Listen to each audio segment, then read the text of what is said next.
मुंशी प्रेमचंद की कहानी, सांसारिक प्रेम और देश प्रेम। शहर लंदन के एक पुराने टूटे फूटे होटल में, जहां शाम ही से अंधेरा हो जाता है, जिस हिस्से में फैशनेबल लोग आना ही गुनाह समझते हैं और जहां जुआ, शराबखोरी और बदचलनी के बड़े भयानक दृश्य हरदम आंखों के सामने रहते हैं, उस होटल में, उस बदचलनी के अखाड़े में इटली का नामवार देश प्रेमी मैजनी खामोश बैठा हुआ है। उसका सुंदर चेहरा पीला है, आंखों से चिंता बरस रही है, होठ सूखे हुए हैं और शायद महीनों से हजामत नहीं बनी। कपड़े मैले कुचैले हैं। कोई व्यक्ति जो मैजनी को पहले से न जानता हो, उसे देखकर ये ख्याल करने से नहीं रुक सकता कि हो न हो ये भी उन्हीं अभागे लोगों में है जो अपनी वासनाओं के गुलाम होकर जलील से जलील काम करते हैं। मैजनी अपने विचारों में डूबा हुआ है। बदनसीब कौम, ए मजलूम इटली, क्या तेरी किस्मत कभी न सुधरेगी? क्या तेरे सैकड़ों सपूतों का खून जरा भी रंग न लाएगा? क्या तेरे देश से निकाले हुए हजारों जानिसारों की आहों में जरा भी तारीर नहीं? क्या तू अन्याय और अत्याचार और गुलामी के फंदे में हमेशा गिरफ्तार रहेगी? शायद तुझमें अभी सुधरने की, स्वतंत्र होने की योग्यता नहीं आई। शायद तेरी किस्मत में कुछ और दिनों जिल्लत और बर्बादी झेलना लिखी है। आज़ादी, हाय आज़ादी, तेरे लिए मैंने कैसे कैसे दोस्त, जान से प्यारे दोस्त कुर्बान किए। कैसे कैसे नौजवान, होनहार नौजवान, जिनकी माएँ और बीवियां आज उनके कब्र पर आंसू बहा रही हैं और अपने कष्टों और आपदाओं से तंग आकर उनके वियोग के कष्ट में अभागे, आफत के मारे मैजनी को शाप दे रही हैं।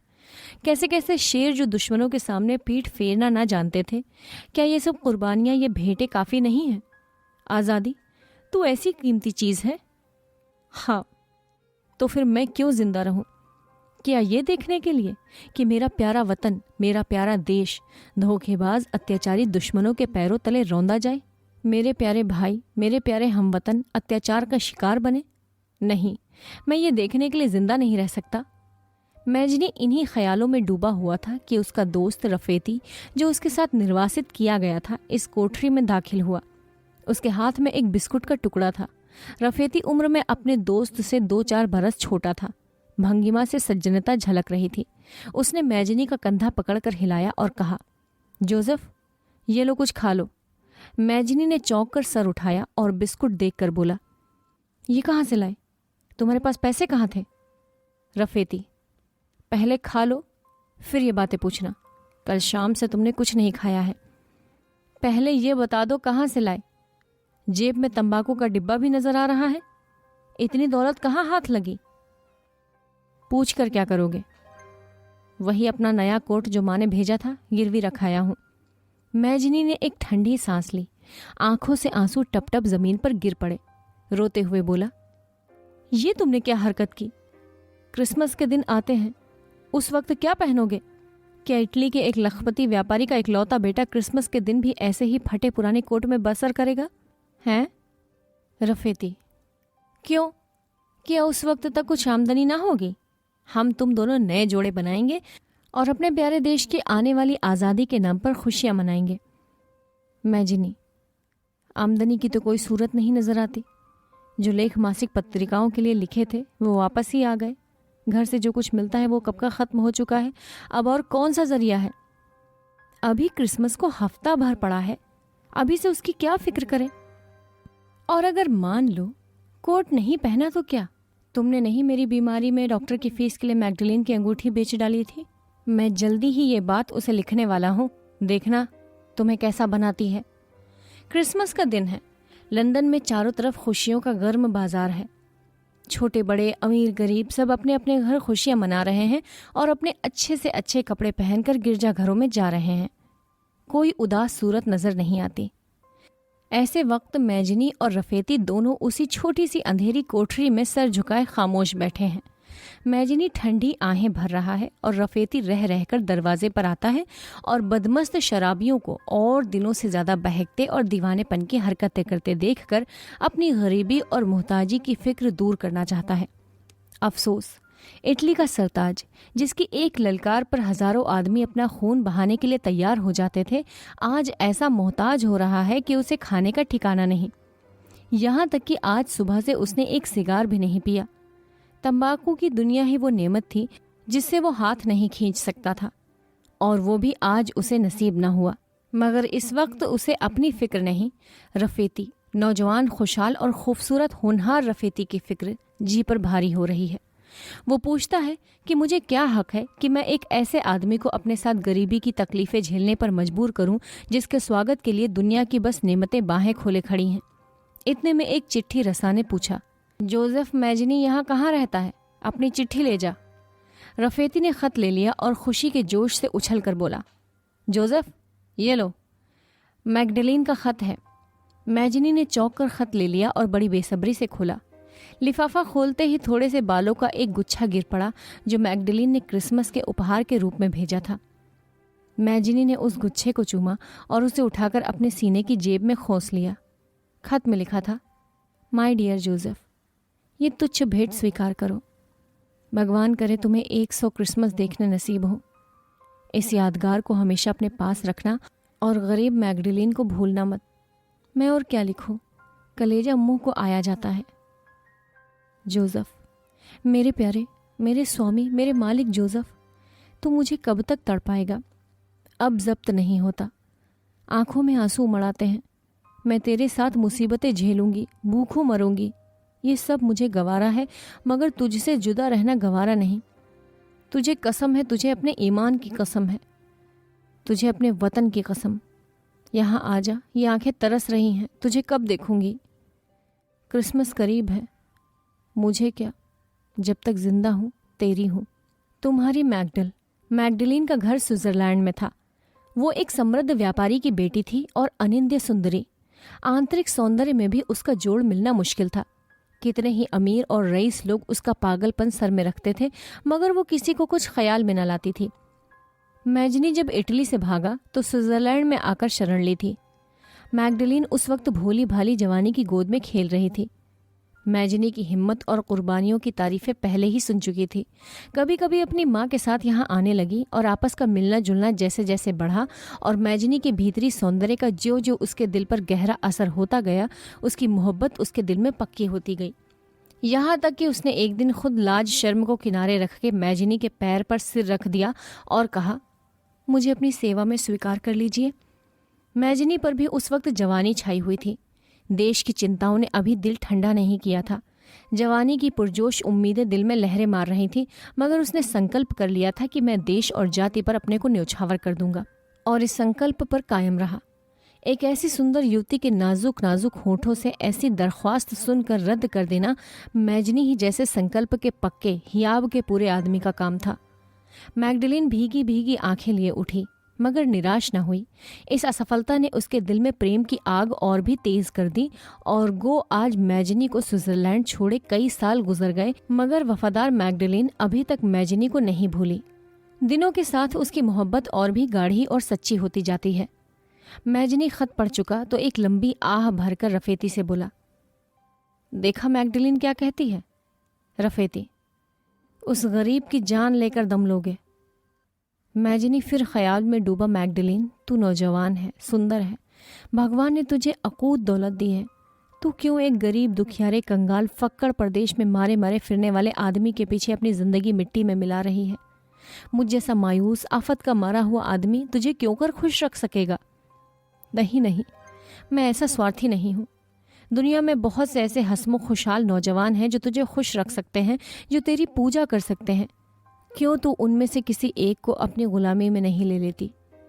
मैं तेरे प्रेम, सच्चे, नेक और निस्वार्थ प्रेम का आदर करता हूँ, मगर मेरे लिए, जिसका दिल देश और जाति पर समर्पित हो चुका है, तू एक प्यारी हमदर्द बहन के सिवा और कुछ नहीं हो सकती। मुझ में ऐसी क्या खूबी है, ऐसे कौन से गुण हैं कि तुझ जैसी देवी मेरे लिए ऐसी मुसीबतें झेल रही है? मैजनी, तू कहीं का ना हुआ। जिनके लिए तूने अपने को न्यौछावर कर दिया वो तेरी सूरत से नफरत करते हैं। जो तेरे हमदर्द हैं वो समझते हैं तू सपने देख रहा है। इन ख्यालों में बेबस होकर मैजनी ने कलम दवात निकाली और मैगडलीन को ख़त लिखना शुरू किया।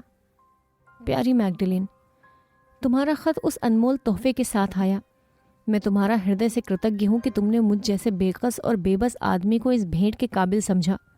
मैं उसकी हमेशा कद्र करूँगा। ये मेरे पास हमेशा एक सच्चे, निस्वार्थ और अमर प्रेम की स्मृति के रूप में रहेगा, और जिस वक्त ये मिट्टी का शरीर कब्र की गोद में जाएगा, मेरी आखिरी वसीयत ये होगी कि वो यादगार मेरे जनाजे के साथ दफन कर दी जाए। मैं शायद खुद उस ताकत का अंदाज़ा नहीं लगा सकता जो मुझे इस ख्याल से मिलती है कि दुनिया में जहाँ चारों तरफ मेरे बारे में बदगुमानियाँ फैल रही हैं, कम से कम एक ऐसी नेक औरत है जो मेरी नीयत की सफाई और मेरी बुराइयों से पाक कोशिश पर सच्ची निष्ठा रखती है। और शायद तुम्हारी हमदर्दी का यकीन है कि मैं ज़िंदगी की ऐसी कठिन परीक्षाओं में सफल होता जाता हूँ। मगर प्यारी, मुझे कोई तकलीफ़ नहीं है। तुम मेरी तकलीफ़ों के ख्याल से अपना दिल मत दुखाना। मैं बहुत आराम से हूँ। तुम्हारे प्रेम जैसी अक्षय निधि पाकर भी अगर मैं कुछ थोड़े से शारीरिक कष्टों का रोना रहूं तो मुझ जैसा अभागा आदमी दुनिया में कौन होगा। मैंने सुना है तुम्हारी सेहत रोज़ बरोज़ गिरती जाती है। मेरा जी बेअख्तियार चाहता है कि तुम्हें देखूं। काश मेरा दिल इस काबिल होता कि तुम्हें भेंट चढ़ा सकता, मगर एक पज़मुर्दा उदास दिल तुम्हारे काबिल नहीं। मैगडलेन, खुदा के वास्ते अपनी सेहत का ख्याल रखो। मुझे शायद उससे ज़्यादा और किसी बात की तकलीफ़ ना होगी कि प्यारी मैगडलेन तकलीफ़ में है और मेरे लिए तुम्हारा पाकीज़ा चेहरा इस वक्त निगाहों के सामने है। मेगा, देखो मुझसे नाराज़ ना हो। खुदा की कसम मैं तुम्हारे काबिल नहीं हूँ। आज क्रिसमस का दिन है, तुम्हें क्या तोहफ़ा भेजूँ? खुदा तुम पर हमेशा अपनी बेइंतहा बरकतों का साया रखे। अपनी माँ को मेरी तरफ से सलाम कहना। तुम लोगों को देखने की इच्छा है, देखें कब तक पूरी होती है। इस वाक़ये के बाद बहुत दिन गुजर गए। जोसेफ मैजनी फिर इटली पहुंचा और रोम में पहली बार जनता के राज्य का ऐलान किया गया। 3 आदमी राज्य की व्यवस्था के लिए निर्वाचित किए गए। मैजनी भी उनमें एक था। मगर थोड़े ही दिनों में फ्रांस की ज़्यादतियाँ और पोडमांट के बादशाह की दगाबाजियों की बदौलत इस जनता के राज का खात्मा हो गया और उसके कर्मचारी और मंत्री अपनी जान लेकर भागे। मैजनी अपने विश्वसनीय मित्रों की दगाबाजी और मौका परस्ती पर पेचोताप खाता हुआ खस्ता हाल और परेशान रोम की गलियों की खाक छानता फिरता था। उसका ये सपना कि रोम को मैं ज़रूर एक दिन जनता के राज का केंद्र बनाकर छोड़ूंगा पूरा होकर फिर तितर बितर हो गया। दोपहर का वक्त था। धूप से परेशान होकर वो एक पेड़ की छाया में दम लेने के लिए ठहर गया कि सामने से एक लेडी आती हुई दिखाई दी। उसका चेहरा पीला था, कपड़े बिल्कुल सफ़ेद और सादा। उम्र 30 साल से ज़्यादा नहीं। मैजनी आत्मविस्मृति की दशा में था कि ये स्त्री प्रेम से व्यग्र होकर उससे गले लिपट गई। मैजनी ने चौंक कर देखा, बोला, प्यारी मैगडलेन, तुम हो? ये कहते कहते उसकी आंखें भीग गईं। मैगडलेन ने रोकर कहा, जोसेफ, और मुंह से कुछ ना निकला। दोनों खामोश कई मिनट तक रोते रहे। आखिर मैजनी बोला, तुम यहाँ कब आई मेगा? मैगडलेन, मैं यहाँ कई महीनों से हूँ, मगर तुमसे मिलने की कोई सूरत नहीं निकलती थी। तुम्हें काम काज में डूबा हुआ देखकर और ये समझकर कि अब तुम्हें मुझ जैसी औरत की हमदर्दी की ज़रूरत बाकी नहीं रही, तुमसे मिलने की कोई ज़रूरत नहीं देखती थी। क्यों जोसेफ, ये क्या कारण है कि लोग अक्सर तुम्हारी बुराई किया करते हैं? क्या वो अंधे हैं? क्या भगवान ने उन्हें आंखें नहीं दी? मेगा, शायद वो लोग सच कहते होंगे। फिलहाल मुझ में वो गुण नहीं है जो मैं शान के मारे अक्सर कहा करता हूँ कि मुझ में है, या जिन्हें तुम अपनी सरलता और पवित्रता के कारण मुझ में मौजूद समझती हो। मेरी कमजोरियां रोज बरोज मुझे मालूम होती जाती हैं। मैगडलेन, जब ही तो तुम इस काबिल हो कि मैं तुम्हारी पूजा करूं। मुबारक है वो इंसान जो खुद ही को मिटाकर अपने को हेय समझने लगे। जोसेफ, भगवान के लिए मुझे इस तरह से अपने से अलग मत करो। मैं तुम्हारी हो गई हूँ और मुझे विश्वास है कि तुम वैसे ही पाक साफ हो जैसा हमारा यीशु था। ये ख्याल मेरे मन पर अंकित हो गया है और अगर उसमें ज़रा कमज़ोरी आ गई थी तो तुम्हारी इस वक्त की बातचीत ने उसे और भी पक्का कर दिया। बेशक तुम फरिश्ते हो, मगर मुझे अफसोस है कि दुनिया में लोग क्यों इतने तंग दिल और अंधे होते हैं, और ख़ास तौर पर वो लोग जिन्हें मैं तंग ख्याल से ऊपर समझती थी। रफेती, रसारीनो, पलाइनो, बरनाबास, ये सब के सब तुम्हारे दोस्त हैं। तुम उन्हें अपना दोस्त समझते हो, मगर वो सब तुम्हारे दुश्मन हैं। और उन्होंने मुझसे मेरे सामने सैकड़ों ऐसी बातें तुम्हारे बारे में कही हैं जिनका मैं मर कर भी यकीन नहीं कर सकती। वो सब गलत झूठ बकते हैं। हमारा प्यारा जोसेफ वैसा ही है जैसा मैं समझती थी, बल्कि उससे भी अच्छा। क्या ये भी तुम्हारी एक जाती खूबी नहीं है कि तुम अपने दुश्मनों को भी अपना दोस्त समझते हो? जोसेफ से अब सब्र ना हो सका। मैगडलेन के मुरझाए हुए पीले पीले हाथों को चूमकर कहा, प्यारी मेगा, मेरे दोस्त बेकसूर हैं और मैं खुद दोषी हूँ। जो कुछ उन्होंने कहा वो सब मेरे ही इशारे और मर्जी के अनुसार था। मैंने तुमसे दगा की, मगर मेरी प्यारी, ये सिर्फ इसलिए था कि तुम मेरी तरफ से बेपरवाह हो जाओ और अपनी जवानी के बाकी दिन खुशी से बसर करो। मैं बहुत शर्मिंदा हूँ। मैंने तुम्हें ज़रा भी ना समझा था। मैं तुम्हारे प्रेम की गहराई से अपरिचित था, क्योंकि मैं जो चाहता था उसका उल्टा असर हुआ। मगर मेगा, मैं माफ़ी चाहता हूँ। मैग्डलीन। हाय जोसेफ, तुम मुझसे माफ़ी मांगते हो, हैं? तुम जो दुनिया के सब इंसानों से ज़्यादा नेक, ज़्यादा सच्चे और ज़्यादा लायक हो। मगर हाँ, बेशक तुमने मुझे बिल्कुल ना समझा था। जोसेफ, ये तुम्हारी गलती थी। मुझे ताज्जुब तो यह है कि तुम्हारा ऐसा पत्थर दिल कैसे हो गया। जोसेफ। मेगा, ईश्वर जानता है कि जब मैंने रफेती को ये सब सिखा पढ़ाकर तुम्हारे पास भेजा है, उस वक्त मेरे दिल की क्या कैफियत थी। मैं जो दुनिया में नेकनामी को सबसे ज़्यादा कीमती समझता हूँ, और मैं जिसने दुश्मनों के जाति हमलों को कभी पूरी तरह काटे बिना न छोड़ा, अपने मुंह से सिखाऊं कि जाकर मुझे बुरा कहे। मगर ये केवल इसलिए था कि तुम अपने शरीर का ध्यान रखो और मुझे भूल जाओ। सच्चाई ये थी कि मैजनी ने मैग्डलीन के प्रेम को रोज़ बरोज़ बढ़ते देखकर एक ख़ास हिकमत की थी। उसे खूब मालूम था कि मैग्डलीन के प्रेमियों में से कितने ही ऐसे हैं जो उससे ज़्यादा सुंदर, ज़्यादा दौलतमंद और ज़्यादा अक्ल वाले हैं, मगर वो किसी को ख्याल में नहीं लाती। मुझ में उसके लिए जो ख़ास आकर्षण है वो मेरे कुछ ख़ास गुण हैं। अगर मेरे ऐसे मित्र, जिनका आदर मैग्डलीन भी करती है, उससे मेरी शिकायत करके इन गुणों के महत्व को उसके दिल से मिटा दे, तो वो खुद ब खुद भूल जाएगी। पहले तो उसके दोस्त इस काम के लिए तैयार ना होते थे, मगर इस डर से कि कहीं मैग्डलीन ने घुल घुल कर जान दे दी तो मैजनी ज़िंदगी भर हमें माफ़ न करेगा, उन्होंने ये अप्रिय काम स्वीकार कर लिया था। वो स्विट्ज़रलैंड गए और जहाँ तक उसकी ज़बान में ताकत थी, अपने दोस्त की पीठ पीछे बुराई करने में खर्च की। मगर मैग्डलीन पर मोहब्बत का रंग ऐसा गहरा चढ़ा हुआ था कि इन कोशिशों का इसके सिवाय और कोई नतीजा न हो सकता था। जो हुआ, वो एक रोज़ बेकरार होकर घर से निकल खड़ी हुई और रोम में आकर एक सराय में ठहर गई। यहाँ उसका रोज़ का नियम था कि मैजनी के पीछे पीछे उसकी निगाह से दूर घूमा करती, मगर उसे आश्वस्त और अपनी सफलता से प्रसन्न पाकर उसे छेड़ने का साहस न करती थी। आखिरकार जब फिर उस पर असफलताओं का वार हुआ और वो फिर दुनिया में बेकस और बेबस हो गया, तो मैग्डलीन ने समझा अब इसको किसी हमदर्द की ज़रूरत है। और पाठक देख चुके हैं जिस तरह वो मैजनी से मिली। मैजनी रोम से फिर इंग्लिस्तान पहुंचा और यहाँ एक अरसे तक रहा। सन 1870 में उसे खबर मिली कि सिसिली की रियाया बगावत पर आमादा है और उन्हें मैदान जंग में लाने के लिए एक उभारने वाले की ज़रूरत है। बस वो फौरन सिसिली पहुंचा, मगर उसके जाने से पहले शाही फौज ने बागियों को दबा दिया। मैजनी जहाज से उतरते ही गिरफ्तार करके एक कैद खाने में डाल दिया गया, मगर चूंकि अब वो बुढ़ा हो गया था, शाही हुक्काम ने इस डर से कि कहीं वो कैद की तकलीफ़ों में मर न जाए तो जनता को संदेह होगा कि बादशाह की प्रेरणा से वो कत्ल कर डाला गया है, उसे रिहा कर दिया गया। निराश और टूटा हुआ दिल लिए मैजनी फिर स्विट्ज़रलैंड की तरफ रवाना हुआ। उसकी ज़िंदगी की तमाम उम्मीदें खाक में मिल गईं। इसमें शक नहीं कि इटली की एकताबद्ध हो जाने के दिन बहुत पास आ गए थे, मगर उसकी हुकूमत की हालत उससे हरगिज़ बेहतर न थी जैसी ऑस्ट्रिया या नेपल्स के शासनकाल में। अंतर ये था कि पहले वो एक दूसरी कौम की ज्यादतियों से परेशान थे, अब अपनी कौम के हाथों। इस निरंतर असफलताओं ने दृढ़वती मैजनी के दिल में ये ख्याल पैदा किया कि शायद जनता की राजनीतिक शिक्षा इस हद तक नहीं हुई है कि वो अपने लिए एक प्रजातांत्रिक शासन व्यवस्था की बुनियाद डाल सके, और इसी नियत से वो स्विट्ज़रलैंड जा रहा था कि वहाँ से एक ज़बरदस्त कौमी अखबार निकाले, क्योंकि इटली में उसे अपने विचारों को फैलाने की इजाज़त न थी। वो रात भर नाम बदलकर रोम में ठहरा, फिर वहाँ से अपनी जन्मभूमि जिनेवा में आया और अपनी नेक माँ की कब्र पर फूल चढ़ाए। इसके बाद स्विट्ज़रलैंड की तरफ चला और साल भर तक कुछ विश्वसनीय मित्रों की सहायता से अखबार निकालता रहा, मगर निरंतर चिंता और कष्टों ने उसे बिल्कुल कमज़ोर कर दिया था।